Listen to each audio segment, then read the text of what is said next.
परमात्मा ने एक एग्जाम्पल दिया, खुद मालिक ने आके, कुल धनी ने, कबीर भगवान ने, कबीर परमेश्वर काशी में एक धानक बनकर रहा। अब परमात्मा का विधान है कि वो स्वयंभू है, उसकी लीला में लिखा है, वो उसके गुणों में लिखा है, और वो सतलोक से, सचखंड से, जहां भी वो रहता है, हम उसको किसी भी नाम से उस स्थान को पुकारते हैं। अमरलोक कहो, सतलोक कहो, उसको ध्यूलोक कहो, तो वहां से रहता है वो परमात्मा। नर आकार है, राजा के समान वहां बैठा है, सिर पे मुकुट है, सिर पे छत्र है, सफेद वस्त्र है, सफेद कलर है, सफेद ही उसका प्रकाश निकल रहा है उनके शरीर से। करोड़ सूर्य मिला दे, करोड़ चंद्रमा एक रोमकूप की इतनी शोभा है। और वहां सफेद पृथ्वी है, वो सफेद, जैसे यहाँ की पृथ्वी का कितना बालू रेत जैसा रंग है, लाल लाल गेरुआ सा, कहीं पर काली मिट्टी है, तो वहां का सभी मिट्टी बहुत चमकीली है, सफेद है और उपजाऊ गणी है। उस सतलोक ऐसा स्थान है, एक पृथ्वी है। और ये नकली जितने भी सतलोक के गुणगांव हैं, सचखंड बतावे हैं, ये राधा स्वामी पंथ, जय गुरुदेव पंथ, बिहानी विनोद वाला पंथ, ठाकुर वाला पंथ, किसी ने देख ले, कबीर पंथियों को देख लो, इस दास के अतिरिक्त कोरी उआ बाई बकरे, और जय गुरुदेव पंथ, और ये सच्चा सौदा सरसा वालों का, और जगमाल वाली वाला पंथ, ये सभी वहां कहते हैं वहां तो प्रकाश ही प्रकाश है, चेतन प्रकाश है। और मुक्त जीव वहां जाकर उसमें मिल जाती, लीन हो जाती है, बस जाकर बूंद समुद्र में। एकादा चतुर कबीर पंथी कहता है आत्मा तो डॉट रूप में रहती है, बिंदु बिंदु। खाक देखा उन्होंने परमात्मा को, मूर्ख बना रखा। तो ये सभी अभी तक भ्रमित थे, इनका अनुभव निल था, इनका भक्ति विधि सही नहीं थी, इनका ज्ञान भी गलत था, इनके मंत्र भी गलत थे। पांचों नाम काल के जाप करें, बात करें सतलोक जान की, टिकट कटारे लोकल बस की, बात करें अमेरिका जान की या अमेरिका से भारत आने की। तो ये कैसे बन सकती ये बातें? तो ये इनके नाम में गलत है वहां जाने वाले, तो कैसे पार होंगे? ये अंडरस्टूड है, क्योंकि हम इतने विश्वासी हैं कि जो गुरु बता रहे हैं फाइनल है बस, और सोचना ही नहीं। ना सोचो, वो शिवदयाल भूत बन गया, बुक्की में बोला अपनी शिष्या में, सारे तुम बोलोगे, और समझदार है उन्हें सोचना पड़ेगा और कल्याण कराना चाहिए। दास की प्रार्थना है, पाछे बनी सो बनी पीछे, अब शेष तो बच जाओ। कितने दिन से शोर मचा रहा हूं, जेल में मैं चला गया तुम्हारे लिए, या सच्ची कहने के चक्कर में, और कहूंगा आखिरी सांस तक, चाहे शरीर रहो या ना रहो। कोई बात है? या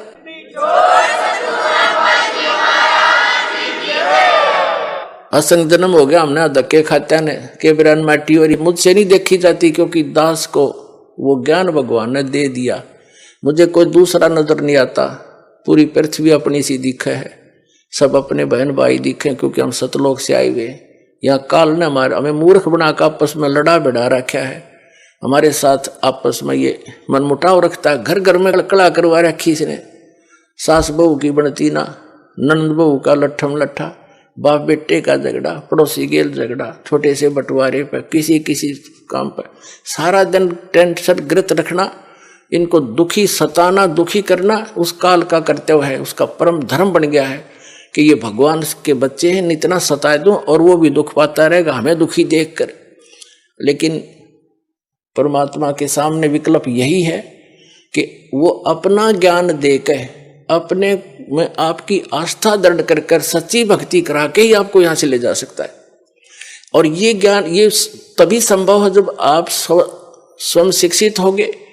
तो अब शिक्षित करना पड़े आपको परमात्मा ने, और शिक्षित करके अब जितने भी संत थे, पंथ थे, धर्म मजहब थे, उनके सदग्रंथ भी विद्यमान हमारे पास, और उनका अनुभव वर्तमान के जितने भी कलियुगी संत महंत हैं, आचार्य शंकराचार्य हैं, किसी भी धर्म पंथ के, वो क्या हमें बता रहे हैं ये आपको मालूम है। और सदग्रंथ दास दिखा रहा है कि ये बताते निराकार भगवान को किसी से बात कर लो, चाहे हिंदू है, चाहे मुसलमान, सिख या ईसाई है, कहते परमात्मा तो निरंकार है, वो तो निराकार है, वो तो प्रकाश ही प्रकाश है।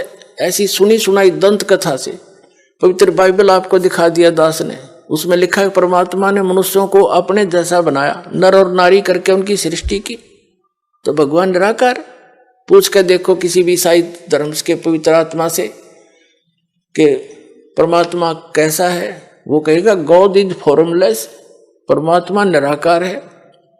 तो क्या खाक पड़ा उन्होंने पवित्र बाइबल को। फिर बाइबल को वो फाइनल मानते हैं।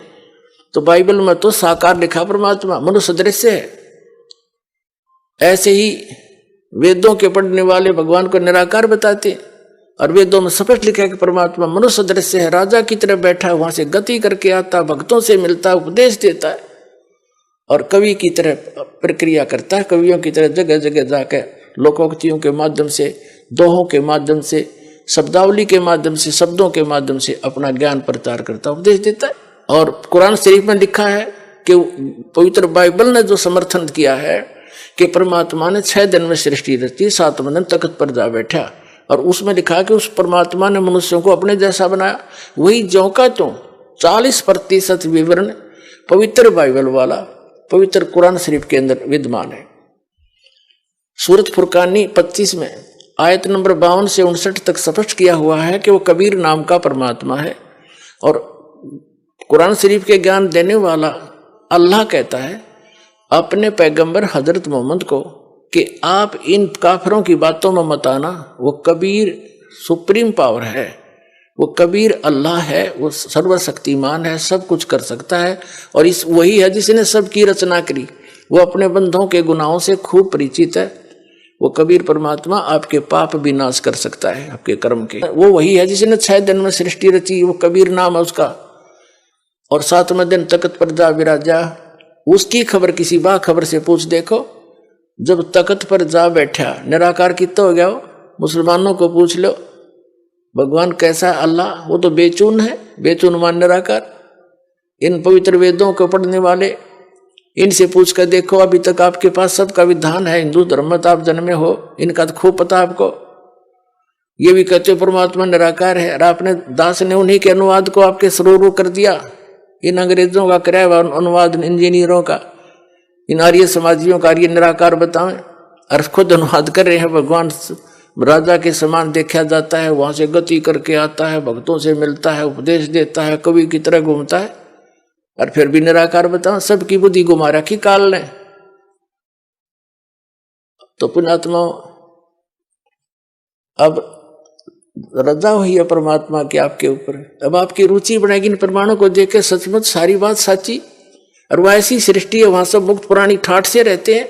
जो सुख आप यहाँ खोज रहे हो वहां मिल जाएगा, और यहाँ तो आप रह ही नहीं सकते, चाहे राष्ट्रपति बन जाओ, और चाहे सारी पृथ्वी पर तो मकान बना ले, 100 कोठी बना ले, ये तेरी है नहीं। मूर्ख बंडा बना रहे तो वहां क्यों ना चल रहे। यहाँ तो जब तक यहाँ रहना है भक्ति कर, जैसा मालिक देता वैसे तो रहे। जो राखे तो ही रहूं, मेरा के चारा, और खाने जाद खरीद हूं गुलाम तुम्हारा। ये परमात्मा मैं तो आपका दास हो गया। अरदास की चिंता मालिक ने, नौकर की चिंता मालिक ने खूब बनी रहती है। ये दयालु मालिक है हमारा। जो मालिक हमने मान रखा है तो कसाई है, ये ब्रह्म ज्योति निरंजन काल, इसको हमने मालिक मान रखा था, ये तो कसाई है, ये तो आपके अपने स्वार्थवश रोके हुए। और जब हम दयाल की शरण में आएंगे तो हमारे सारे दुख दूर हो जाएंगे। तो कबीर साहब वो दयालु मालिक है, उसकी शरण में आगे तो उसको सब पता है, मेरे बच्चे को क्या आवश्यकता है, मेरे नौकर को सब सुविधाएं देता है, क्योंकि उसके अंदर दया होती है। तो हम उसकी शरण में जब आ गए तो हमारी सब समस्याओं का उसको खूब ज्ञान है। हम जो मांगेंगे और आवश्यक होगा वो दाता अवश्य देगा आपको। और हम मांगेंगे बकवाद, क्योंकि भक्ति के मार्ग में चल रहा व्यक्ति को एक पत्थर ठा के सिर पर फिर धरन लगे, उन्हें क्या कहेंगे मूर्ख। समझदार तो ये कहेंगे क्यों सिर मारे, पत्थर में चल आगे न चलेंगे। तो कहने का भाव ये है कि जो आप अनावश्यक वस्तु मांगोगे, जो आपके ऊपर पत्थर के रूप में होगा और भक्ति में बाधा करेगा इस सफर में, तो दाता वो दे को ना चाहते, क्योंकि आपको आवश्यकता नहीं है उसकी, और हम उसकी आवश्यकता मान रहे क्योंकि हम बालक है। तो इस प्रकार पहले दास चाहता है, बुद्धिमान समाज है, बहुत सावधानी से सोचना पड़ेगा आपने, जो किस लिए हम माया इकट्ठी करते हैं कोठी और कार बनाने के लिए, और बेटा और बेटी के ब्याह में बकवाद करने के लिए, व्यर्थ का खर्चा करने के लिए, और ये बेमतलब के त्योहार तोर बनाकर बम पटाखे बजाकर फंड करने के लिए। तो ये भक्ता के काम नहीं है। ना जाने काल की कर डारे किस विध ढल जा पासावे, और जिनाते सरते मौत खुड़क दी उन्होंने केड़ा हंसावे। हमने नोट ऐसे डर के रहना पड़ेगा या ना जाने के बिजली गिर जा। जैसे विवाह करते हैं बच्चों का, उसमें 6 महीने पहले तो चिंता हो ले घर वालों ने, बेटी बहनी हो, और लड़के वाले की कभी बराबर खर्च हो ले, तो सारा पंगा पा रहे हर तरह का। तो उसके लिए फिर कितना डीजे लाएंगे, हाँ, फिर बड़ी बड़ी बारात, और ये सारा काम बिगाड़ा नहीं फिल्मों ने। फिल्मों में देखा अपने कोई सिंपल वे तो ब्याह होता, बकवाद करें सारी, बड़े बड़े राजे महाराजा की तरह आगे पाछे बैंड बाजते चले, तुरु तुरु तुरु करते चले हैं, लंबे चौड़े लैंप लैंप ला के फंड कर रहे। ये ब्याह करो बकवाद, तुम जुलूस तो पहले काट दे बालका का। तो हमने इस विवाह को बहुत सिंपल वे से करना है, कोई विशेष व्यवस्था नहीं करनी। वैसे तो बुद्धिमान व्यक्ति कोशिश तो अभी कर रहे हैं कि भाई हम तो चुन्नी पे ले आए लड़की को, चुन्नी पे लावे, पर ठीक है, वो भी तो ब्याह है, वो कौन सा ब्याह को नहीं हुआ। और ये 36 बकवाद करके गाना और बजाना, घुटी लानी, फंड करना, डीजे नाचना, ये बकवाद तो नहीं करने। ना दहेज देना, हम दहेज देकर अपनी बेटी को कितने दिन सुखी कर सकते हैं, कुछ सोच के देखो। कर सकते हो सुखी? बेमतलब का वो बकवाद और भागी निकम्मा बालक है, फिर नो लालच करें जहाँ उसने सतावा लड़की न कोर जा, वो पीवा घुट्टी रो करते लाओ बेचारी, रो पीट के घर वाले दें, चल बस जाएगा बेटी का बसेगा भगवान ते, और उससे हमने दूर कर रखी, तो वो तो फिर कर्म बसेंगे जिसे उसके हैं। हम सबसे पहले वो धन देंगे अपनी बेटी को जो कभी खर्च नहीं होगा, और हर समय उसका साथ रहेगा, सारी आपदाओं को टालेगा, और 2 रोटी समय पर देगा। ऐसे हम अपने बेटे को इस मार्ग पर लगाएंगे, वो अपने पर निर्भर होगा, भगवान पर विश्वासी होगा, और ज्ञान होगा कि आज मैं दहेज लूंगा, कल इसका गधा बन कर दूंगा, क्या फायदा लेने का। तुमने उस दरगाह का मैल नहीं देखा, और धर्मराज के तिल तिल का लेखा। जब हम जब इस ज्ञान से परिचित हो जाएंगे, तभी तो हम वहां सतलोक जा सकेंगे, तब से हमारी इच्छा हटेगी यहाँ से। अब जैसे आपको